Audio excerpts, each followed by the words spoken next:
Hi there, everyone. Hopefully you're doing well today. I am Amy Zaff of Amy Zaff Wellness, and I help women who are struggling with Hashimoto's thyroid disease. And that's just the autoimmune piece of it. So if you've been diagnosed as hypothyroid or underactive thyroid, there is a 90% chance that you actually have the autoimmune element component of it. So if you have any questions, leave them below for me and I can help you walk through that. But I wanted to jump on here today and talk about caffeine and how that is affecting your thyroid or not. So I get asked by a lot of people whether, they usually give me first a nasty look and then, you can't tell me I have to give up my coffee in the morning or my coffee during the day. And that is really not what I'm saying. It's very individual how caffeine affects you. You could be sensitive or not. And so I usually walk them through like, how much do you have in the day? And usually they can't remember. They have no idea. They stop counting. It's just, but they do say my energy takes a nosedive over the course of the day. Could that be a problem or could it be causing it? And usually I tell them, let's do an experiment and see, how much you're drinking, what types you're drinking, and then how you're feeling.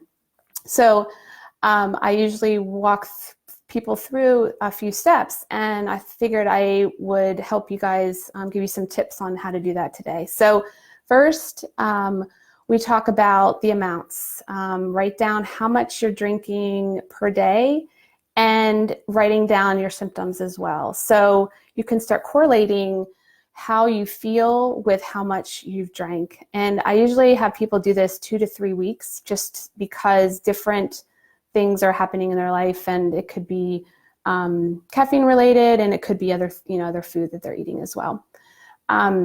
So we usually talk, we walk through the amount, and then we start saying, if you either removed like a cup a day, half a cup a day, not very quickly, if you do that over the course of days, or you substitute a different type of drink in for one of your cups that you normally have. And that starts looking at, I know the dreaded decaf is a no-no for a lot of people, but maybe tea or other things, there's matcha's great, and you don't have that buzz.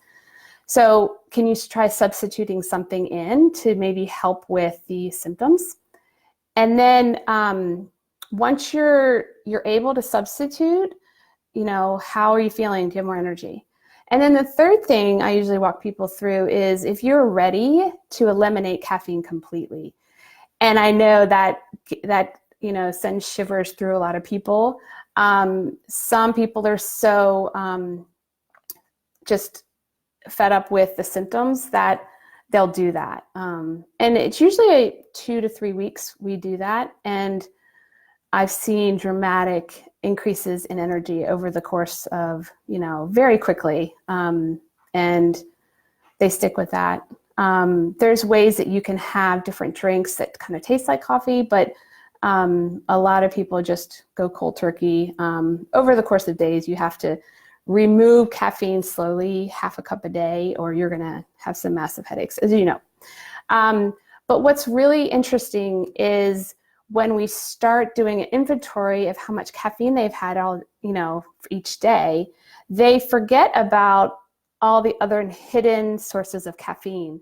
So chocolate, if you eat ice cream with coffee in it or chocolate in it, some medications have caffeine, some cereals, some pudding, and other types of drinks and other types of food have caffeine in them that you don't realize. And so that's what's really important about doing an experiment and writing down everything that you're eating and drinking, because you could be having a ton more caffeine per day than you actually realize. And so that's what's critical is maybe you don't have to completely chuck your coffee. Maybe you just have to know, okay, if I have this much coffee, then I can't have this much, chocolate or whatever it is. But that's what's really great about doing this inventory, because what could you do with more energy if you're able to regulate and understand better what the issues are surrounding the symptoms that you're having with caffeine. And, kick it up a notch at work, or get back to that full-time job that you love and miss. So many things that you are, you feel, I'm sure you feel like you're missing out, but caffeine could be a huge contributor.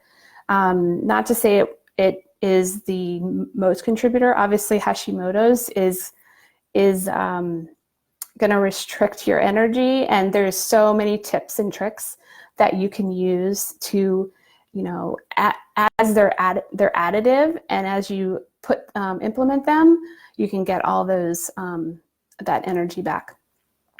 So if you need some type of way, some way of, taking stock and journaling this out, I have a free PDF, and I'll put the link below.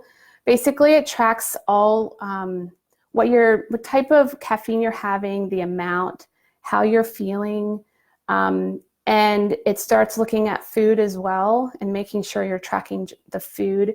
And this cheat sheet that I have has the milligrams of caffeine and all these different items. So as you're going about your day, you can be writing it down and then totaling it up at night and seeing how much you had that day. And then how is your energy, and how is your joint pain? How is your neuropathy? How is your mood or anxiety? Anything like that. It helps to track what you've eaten and what you've drank. And there should be a pattern there, right?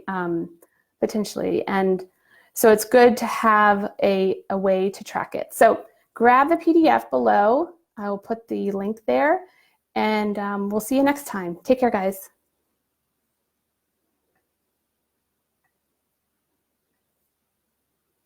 Hey, Cheryl. How are you doing? Thanks for joining. Take care.